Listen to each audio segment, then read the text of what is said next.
5장을 묵상하며 보면서 그 무엇도 할 수 없는 인생이어라.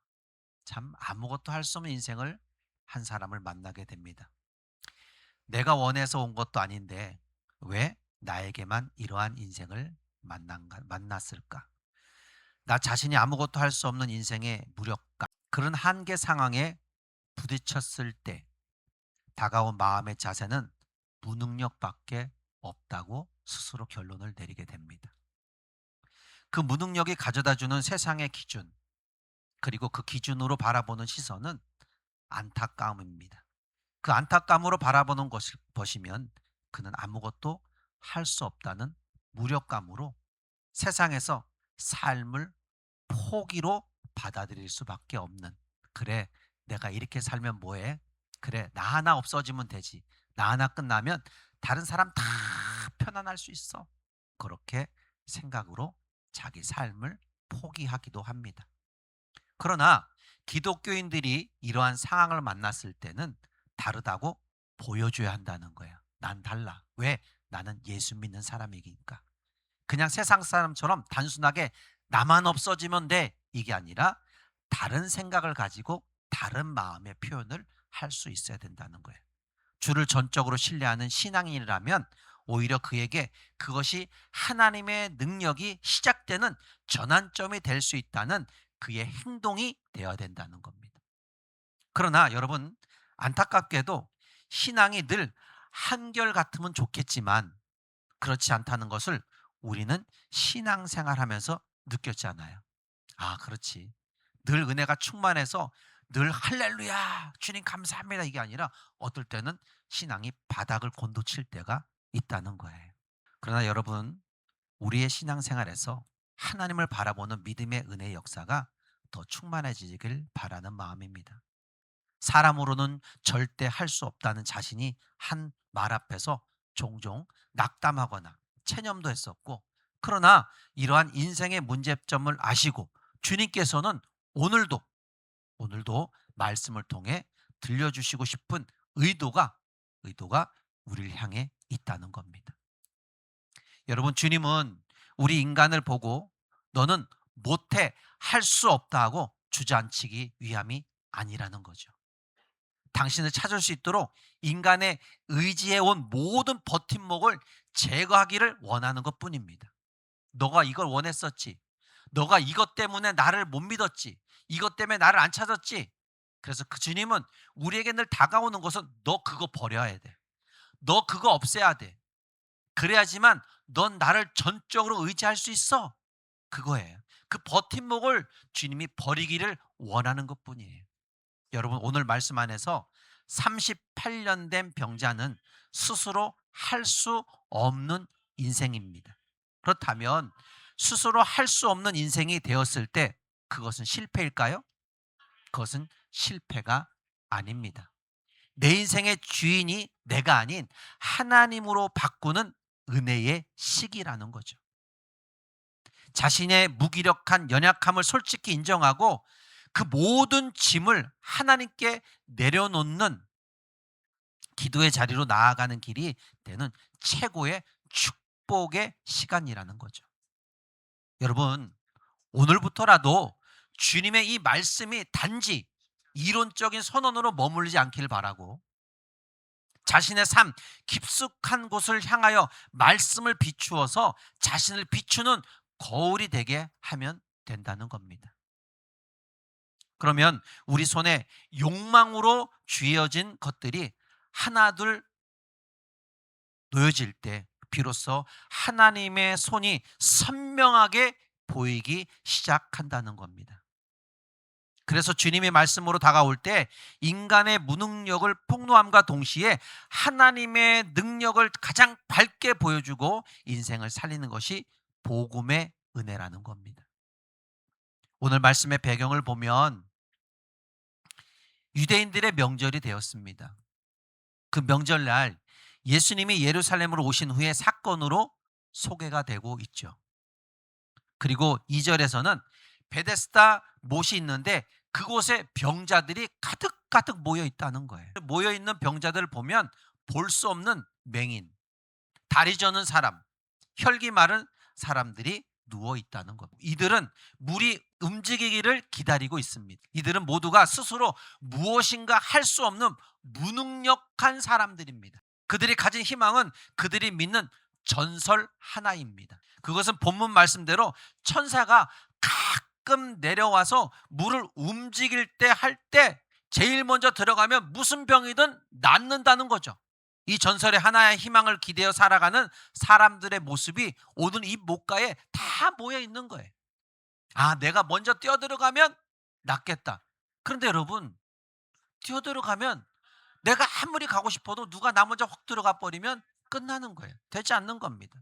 그래서 이들은 자신의 힘으로 절대 들어가지 못합니다. 자기 스스로 물속에 먼저 들어가는 일조차 제대로 할 수 없는 사람들. 이들의 무능력한 인생을 보면 이 세상의 모든 인간의 상황에 대한 모습이라고 봅니다. 아무도 자기 힘으로 영원한 나라에 들어갈 수 있는 구원을 얻을 수 없습니다. 그러나 그들은 나름대로 어떤 종교인으로 무엇인가 기대어 살고 있는 사람들, 그리고 그렇게 그들은 살아갑니다. 그 소망이 자기들 울타리가 되어서 줄 수 있을 거라는 희망을 가지고 그들은 거기에 모여 있습니다. 이것이 하나님을 떠난 인간들의 모습이라고 저는 봅니다. 여러분, 베데스다 목가에 모여 있는 병자들을 확신이 없습니다. 그러나 작은 희망의 삶을 걸어보고 스스로 위로하면서 목가에서 오늘도 내일도 여전히 기다리고 있는지 모릅니다. 이들에게 아무런 확신도 없지만 그래도 내가 이렇게라도 해야지 하는 마음이 있잖아요. 그죠? 내가 이렇게라도 하지 않으면 내 마음이 편치 않은 거야. 그래서 그렇게라도 가서 누가 나를 먼저 들고 가서 그 못에 넣는 사람이 없어도 내가 그래도 그 못에 가야지만 그래도 뭔가 될 수 있을 것 같아서, 그래서 그렇게라도 그들은 하고 있는 거예요. 오늘날 무엇이라도 해야지 하는 생각을 갖고 사는 사람들이 많이 있습니다. 내가 무엇이라도 하지 않으면 나는 안 돼. 그래야 뭔가 될 것 같아. 그렇게 사는 사람들, 우리 시대에 사는 사람들의 모습이 아닐까 봅니다. 여러분도 그런 적 있죠? 내가 이거라도 안 하면 안 돼. 여러분, 5절에 38년 된 병자의 모습은 결코 짧은 세월이 아닙니다. 38년 동안 긴 세월의 병을 가지고 있어요. 낫기를 얼마나 학수고대하겠습니까? 이 병원도 가보고 저 병원도 가보고 용하다는 사람을 다 만나보고 뭐 무당도 불러보고 굿도 해보고 다 해봤겠죠. 그런데 그런 고칠 수가 없었다는 거예요. 38년 동안 안 해본 것이 없었을 거예요. 아마 여러분이 병에 걸렸으면 뭐 용하다는 데 다 찾아가지 않겠습니까? 그런데 그는 결코 해결을 보지 못했습니다. 그런데 14절에 보니까 이 병자에게 예수님이 하신 말씀이 있습니다. 14절에 성전에서 그 사람을 만나 이르되 보라, 내가 나았으니 더 심한 것이 생기지 않게, 네가 이제 병이 났으니까 더 심한 것이 생기지 않게 다시는 죄를 범하지 말라 하시니, 이렇게 말씀하고 있어요. 주님은 그에게 다시는 죄를 범하지 말라, 그렇게 부탁의 말을 하는 거예요. 그렇다면 38년 된 병자는 어떠한 죄로 인해서 하나님께서 그에게 주신 질병이다, 그렇게 볼 수 있겠죠. 그죠? 이 38년 된 병자의 모습은 소망 없는 한 인간의 모습을 잘 보여주고 있습니다. 소망 없는 한 사람. 여러분, 소망이 없이 사는 사람 비참하지 않아요? 가면 갈수록 잘 되는 어떤 소망을 그리고 사는 사람은 매사에 힘이 있어요. 진취적이에요. 그런데 여러분, 소망이 없는 사람 뭐예요? 에이, 되거나 말거나. 무슨 인생에 재미가 있겠습니까? 아무 재미가 없지요. 소망 없는 인생은 그렇게 모든 것이 절망이에요.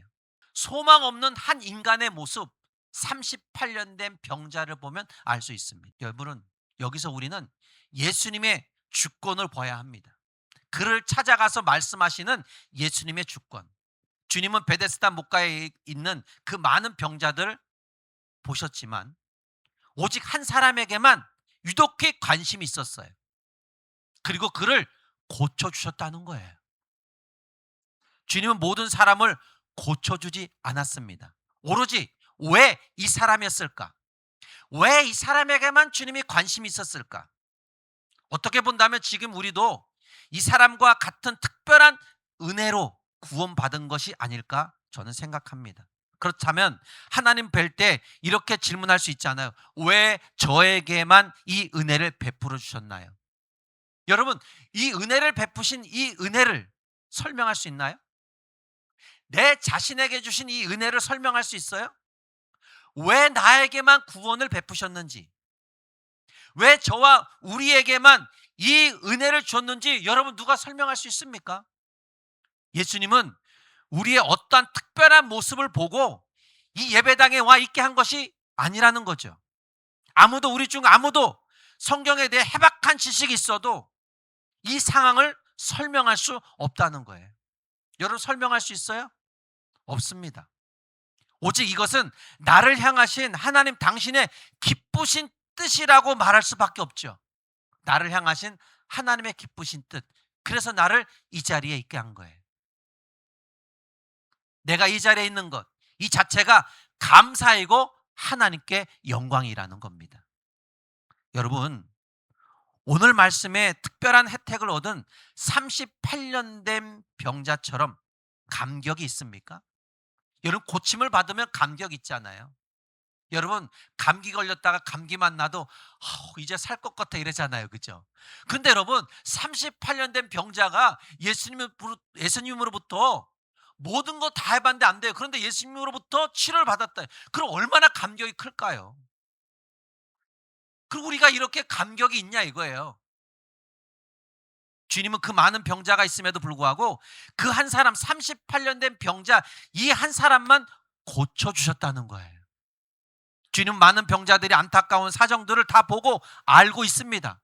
저 사람은 저래서, 이 사람은 이래서 참 아픔을 다 갖고 있어요. 주님이 거기 있는 사람을 다 봤어요. 이런 사람 저런 사정으로 다 병들어 있습니다. 그들은 스스로 자신의 몸을 어떻게 할 수 없는 아주 나약한 자들입니다. 그런데 예수님은 오로지 그 중에 그 한 사람, 38년 된 병자 그 한 사람에게만 유독이 눈이 들어왔습니다. 눈에 들어왔다는 거예요. 여러분, 우리가 인식해야만 하는 것이 이것입니다. 우리가 꼭 알고 있어야 될 것이 바로 이것이라는 거예요. 주님이 우리를 보셨다는 거예요. 주님이 나를 봤다는 거예요. 이것이 감사하고 감격할 일 아니겠습니까? 우리가 구원받은 백성으로서 내가 지금 주의 말씀을 듣고 있다는 거, 이 말씀을 선포하고 있다는 거, 수많은 사람이 들로, 바다로, 산으로, 저 해외로 나가서 먹고 마시고 자기들 마음대로 막 즐기고 하는데, 그리고 그러면서 사고도 나고 행복도 느끼고 먹다가 취하기도 하고 다 이렇게 상황에 뭐 이렇게 되는데, 그런데 주님은 오늘도 나를 이 감격의 은혜 속에서 내가 구원의 백성으로 하나님을 찬양하며 하나님을 높이는 이 자리에 있다는 이 사실이 하나 자체가 우리는 감격이라는 거예요. 감사할 수밖에 없어요. 내가 죄 짓는 곳에 있지 아니하고 내 맘대로 내 뜻대로 사는 곳에 있지 아니하고 하나님 말씀이 들려지는 이곳에 있다는 이 사실이, 이 자체가 감격이라는 것. 이것이 우리가 특별한 은혜를 받고 있는 이 자체라는 거예요. 주님이 그 많은 사람들 중에서 우리를 보셨기 때문에 우리가 오늘 여기에 있는 겁니다. 주님이 여러분 한 분 한 분 보셨기 때문에 여러분 여기에 계시다는 사실입니다. 주님이 보셨다고 하는 의미는 이미 우리의 무능력과 연약함, 우리의 모든 상황을 잘 알고 있다는 겁니다. 우리의 상황을 너무 잘 알고 있어요. 우리의 무능력한 거, 우리 약한 거 너무 잘 알고 있어요. 주님께서 이 병자를 보시고 병이 벌써 오래된 줄도 아셨듯, 우리가 거듭났다고 하나님의 자녀가 이미 된 것도 아니라 할지라도 주님께서 이미 우리를 보셨다면 주님은 우리에게 무엇인가 움직이고 있다는 이 시간에 보여주고 있는 증거입니다. 그래서 주님은 이 38년 된 병자를 보신 후 말씀하셨습니다. 6절을 쉽게 해석한다면 너는 너의 무능력한 모습 그대로 내게 맡기겠느냐? 너 무능력한 그대로 내게 맡길 수 있어? 예, 주의 뜻대로 해줬어요. 이렇게 맡길 수 있냐 이거예요. 그래서 주님의 질문은 뭐예요? 네가 낫고자 하느냐? 이렇게 물으신 거예요. 너 정말 낫길 원해? 여러분, 어느 누구도 병 낫기를 싫어하는 사람 있습니까? 아마도 주님의 질문의 의미는 내가 너의 무능력함을 가지고 그대로 내게 와서 내게 모든 것을 다 맡길 수 있겠느냐 이거예요. 여러분 주님 전에 왔죠? 여러분의 인생 모든 걸 맡길 수 있습니까? 그런데 있잖아요. 어느 한 부분은 맡기고 어느 맡기지 못해. 근데 오늘은 맡겼는데 내일 가면 못 맡겨요. 다시 말하면 주님은 너 자신이 아무것도 할 수 없음을 인정하고 너의 인생을 나에게 맡길 수 있냐 이거예요. 너 아무것도 할 수 없잖아. 이걸 인정할 수 있냐 이거예요. 여러분 무엇을 맡긴다는 믿음의 의미가 이런 겁니다. 자신의 무능함으로 인한 연약함을 인정하고 나는 없다고 38년 대 병자와 같이 인정하는 겁니다. 그래서 믿음은 자기 자신이 할 수 없다는 것을 인정할 때부터 출발이라는 거예요. 자신의 생각이 살아 움직인다면 절대 주님의 역사는 나에게 만들어지지 않습니다. 만약에 아직도 자기 속에 믿고 기대해 볼 만한 무엇인가 남아 있다면 그것을 믿고 있는 한 주님을 믿을 수가 없습니다. 주님이 38년 된 병자에게 확인하고자 하고 물으신 것이 바로 이 믿음의 문제예요. 믿음의 문제. 여러분, 주님이 오늘 말씀을 통해 우리에게 묻는 것은 믿음의 문제입니다. 너 이래도 나를 믿을 수 있어? 너 이런 상황에서도 나를 믿을 수 있냐 이거예요. 아니 너 어제까지 너의 스펙을 믿었잖아. 너 어제까지 너의 권력을 믿었잖아. 너 어제까지 너의 물질을 믿었잖아. 그런데 그건 말고 너 진짜 나를 믿을 수 있어? 내가 가라면 아브람처럼 너 가라면 갈 수 있어? 떠날 수 있어? 너 멈추라면 멈출 수 있어? 주님은 지금 우리에게 믿음의 문제를 말하고 싶은 거예요. 이 38년 된 병자에게 너 진짜 다른 사람이 너를 들고 갈 수 없는데 저 못에 넣어줄 사람이 없는데 그런데 너 지금 나를 보고 나를 믿을 수 있냐 이거예요. 내 말을 믿을 수 있어? 내 말 한마디면 너는 낫는데 이 말 한마디 너 믿을 수 있냐 이거예요. 믿음의 문제. 여러분 38년 된 병자의 대답을 보면 7절이에요. 예 그렇습니다. 이렇게 말하지 않았습니다. 물이 움직일 때 나를 넣어줄 사람이 없다는 거예요. 없습니다. 전설에 의해서 천사들이 가끔 내려서 물을 움직일 때 그때 싹 들어가면 낫는데 내가 누워있으니 30분 된 병자로 누워있으니 누가 나를 들고 와서 넣어줄 사람이 지금까지 없었다는 거예요. 여러분 주님이 너 내가 고칠 수 있어? 그러면 예 고칠 수 있습니다. 이렇게 대답해야 되잖아요. 그런데 그는 나를 넣어줄 사람이 없다고 대답해요. 그냥 예라고 대답하면 되지. 그걸 못합니다. 아직도 이 사람에게 병들어 아픈 몸이지만 그에게 아직도 조금의 자존심이 남아있는 것 같아요. 어리석은 인생입니다. 자존심이 뭐라고? 자존심이 대수입니까? 병이 낫는 것보다 그 자존심이 더 중요한가요? 주님이 내게 믿겠느냐 물었다면 병자는 예라고 나를 도와주세요 하면 됩니다. 그렇지 않겠습니까? 그런데 그는 나를 못에 넣을 사람이 없다는 거예요. 나를 못에 넣어주면 들어가 고침을 받을 수 있다는 거죠. 여기서 이 병자를 보면서 저는 아직도 인간은 끝까지 자기 자존심을 살아 내세우고자 하는 그 마음이 그 본성이 있다는 거예요. 여러분 전도하다 보면 여러분 자존심을 앞세운 사람이 얼마나 많은데요. 병에 누워 있는데도 그 자존심을 안 꺾고 그 사람이 얼마나 많은데요. 정말 많이 있습니다.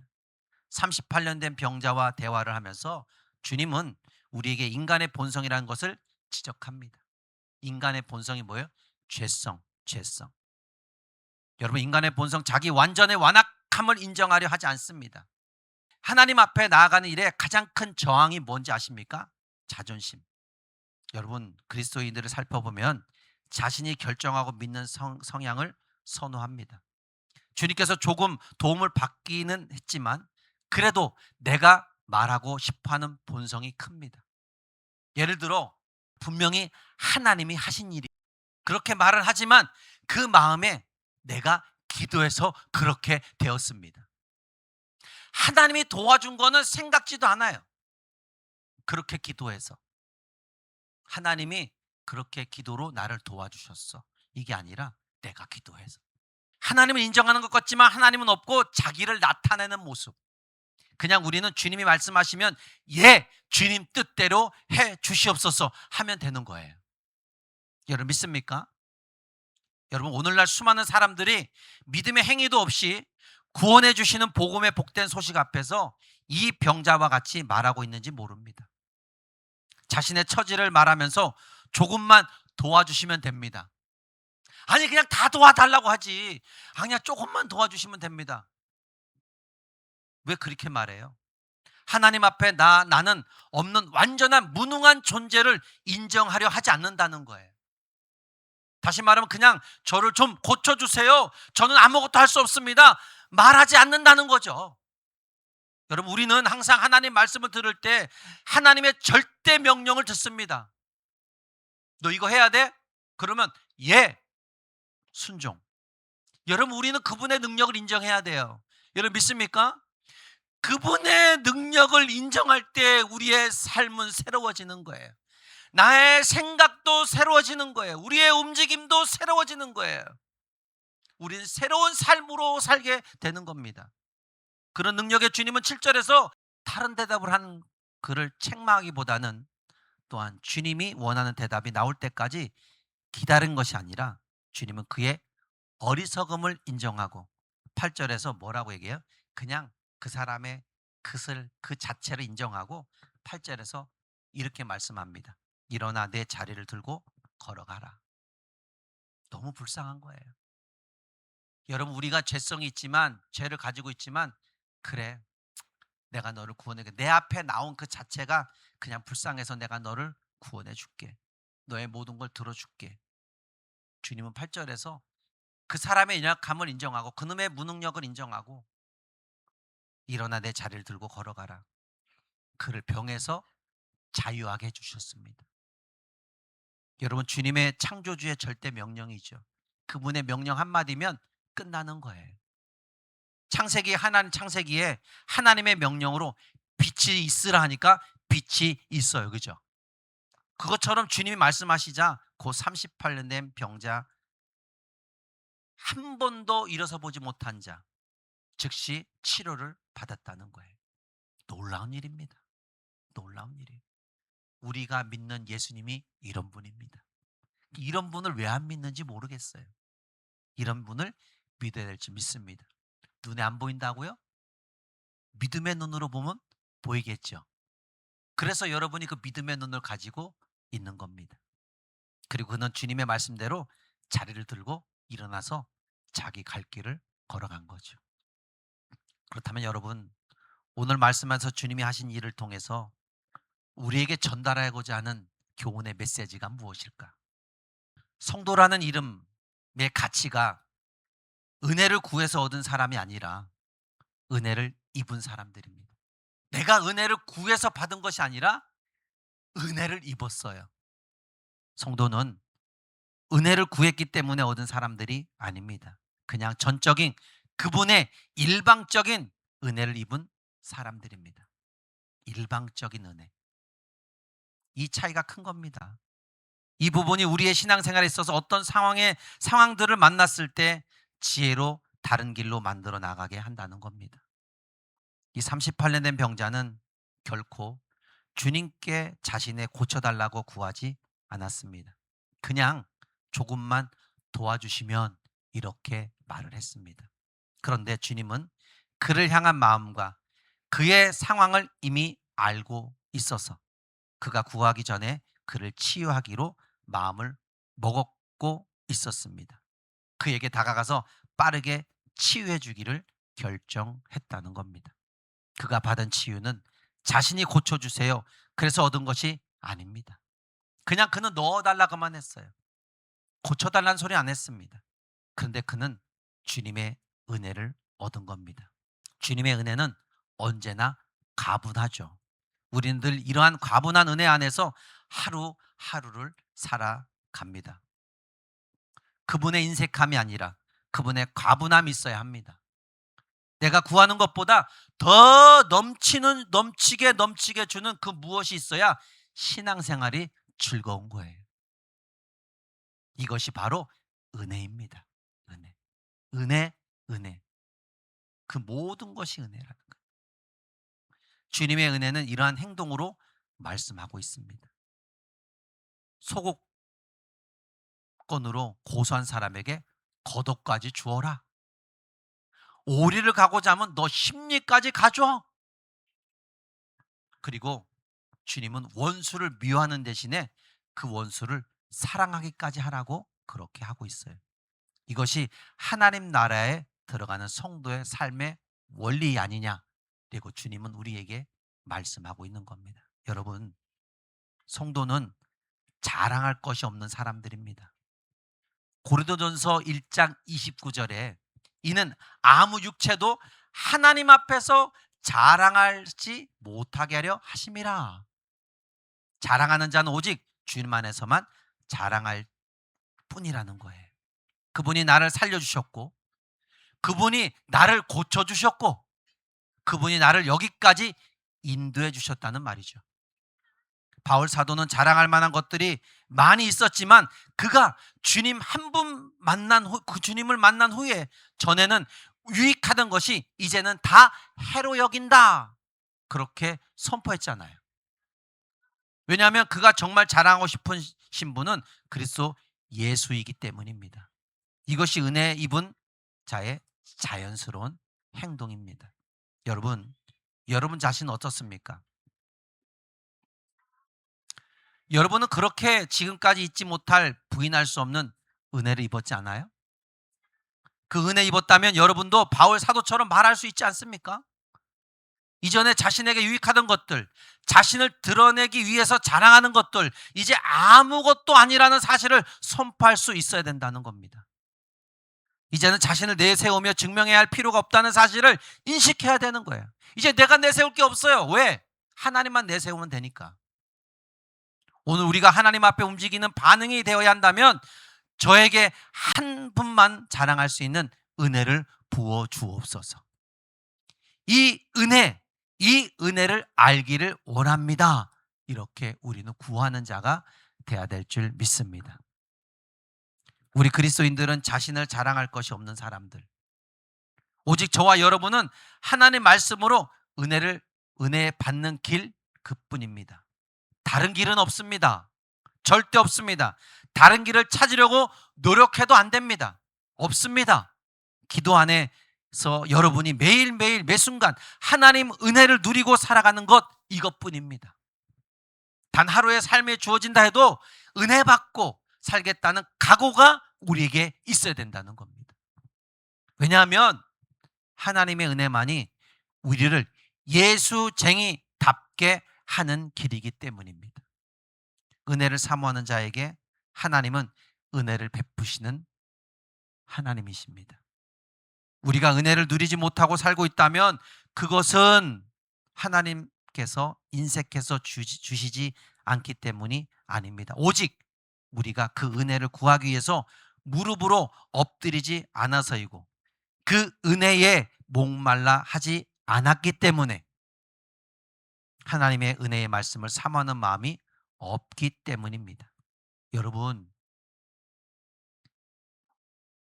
우리 주님은 우리 모두에게 말씀을 통해 풍성한 은혜를 베푸셔서 성도다운 성도들이 되게 하시길 원하고 있습니다. 어떠한 일에서든 죄 짓는 일이 아니라면 주를 의지하고 주께 의뢰하는 성도가 되기를 바랍니다.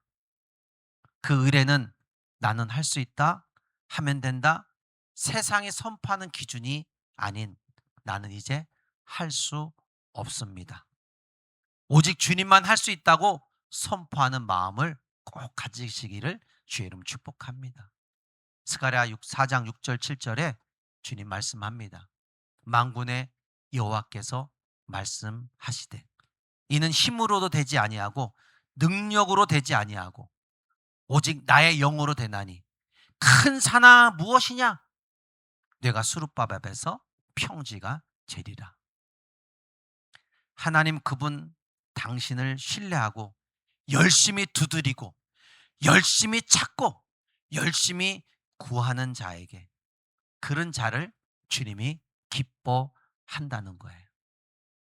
나의 힘을 의지하는 모든 것을 지워버릴 때 비로소 하나님의 능력이 나는 아무것도 할 수 없다는 인생의 모든 짐을 평지로 만들어 주신다는 이 진리를 여러분이 꼭 믿으시길 바랍니다. 오늘도 주님께서 나아가지 못하게 하는 우리의 나약한 질병 안에서 베데스다 못에서 함께 주님의 은혜로 우리가 치료받는 저와 여러분 되기를 다시 한번 주의 이름으로 축복합니다.